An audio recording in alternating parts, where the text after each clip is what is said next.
Marion was born in 1918. She was a spunky tomboy who grew up to be a microbiologist, raised 4 children of her own, and 2 more heart daughters. She traveled all over the world. These are her stories. Mom, tell Lene the story about the day you were at school and you got into a fight with some boys. Yeah. Well, my mother and Aunt Tella were going to go to Madison for the day to do some shopping. And so Mother said that she wanted me to be especially good that day. Well, everything went fine, and we went out for recess, and at the time they had recess, they didn't ever have the teachers out on the playground. They just let the kids run loose and do what they want to do and enjoy themselves. Well, the way we were on the grade school that Rebecca taught and was principal, and next to that was the gym, the high school gym. And when it was built, it was kind of built like this, because this was the entrance and there was an entrance here, and they were planning to enlarge it out to here, so there was a foundation put across here. So that foundation is about this high above the surface of the ground. But back of that, down below, was the woodworking shop and the mechanic shop. So there was a big iron grate over a big opening there, and sometimes snakes would fall down in there and so on. But we could climb down in there and run around. So we decided to play cop and robber. And so some of the girls were guards, and they would walk on that concrete foundation. Well, it was a pretty large area there, so our other girls that were the robbers that had been caught could, while the guards were one place, they could sneak in and get out the other one. Then we'd have to run after them to catch them. Well, there were 3 boys in our class that were always obnoxious.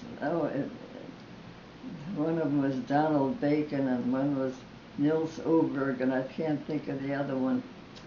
And they discovered that there were some Fox Elder switches right on the left side of the gym.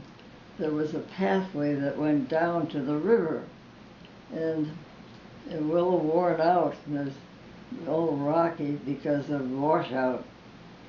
And there had been some box elder trees growing there, and they were in the way, so they cut them off, and then you had these young box elder switches growing up from there.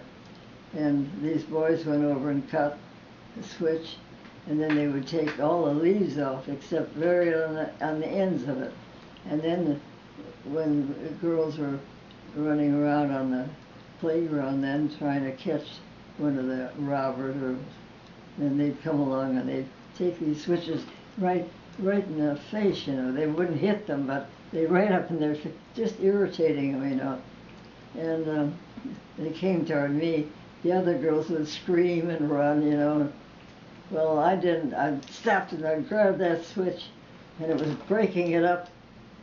And over his shoulder, I could see this big, long-legged superintendent of schools, Mr. Hanson, heading right our way. Oh, I kept on breaking it up. And so he came over and said, better go up to the book room. Right across from Becca's 5th grade, there was a room where they kept the extra textbooks. We kids didn't have to buy the textbooks. The school provided them. And when a class needed a new set of textbooks for a class, they would send some boy over with a wagon and a note, and Becca would put the books in there, or if they were being returned, she'd get them out. Anyway, that storeroom was for these books. but there was also a telephone in there, and there was a big glass window like this looking into the room. And Becca would go in there and get the bell that she'd go out, hang it out the window, ring the bell for kids to come in at the beginning of school and at the end of recess. And she saw me in there with the superintendent and the boys, and she, like this, you know, and oh, I just could have died if Becca saw me. And I thought, here the day I'm supposed to be on my good behavior, I'm hauled into the book room because of fighting with a boy. And the boy didn't get hauled in? Well, I was crying, the tears were just rolling down my cheeks, and the principal found out what was going on. He said, you shouldn't be crying. Nils is the one that ought to be crying. You can go to your room, you're all right. He sympathized with me. So then he took off his belt, you know, going to give him a little strapping. They never hit him very hard, but they made a pass at him anyway. So I got in my classroom, tears just streaming down, and they were having a reading session. And when I was looking at the book, the words were just floating right off the page like this in my eyes, you know. And then I thought, and she tried to come and comfort me. She didn't know what was going on, and I wasn't going to talk about it.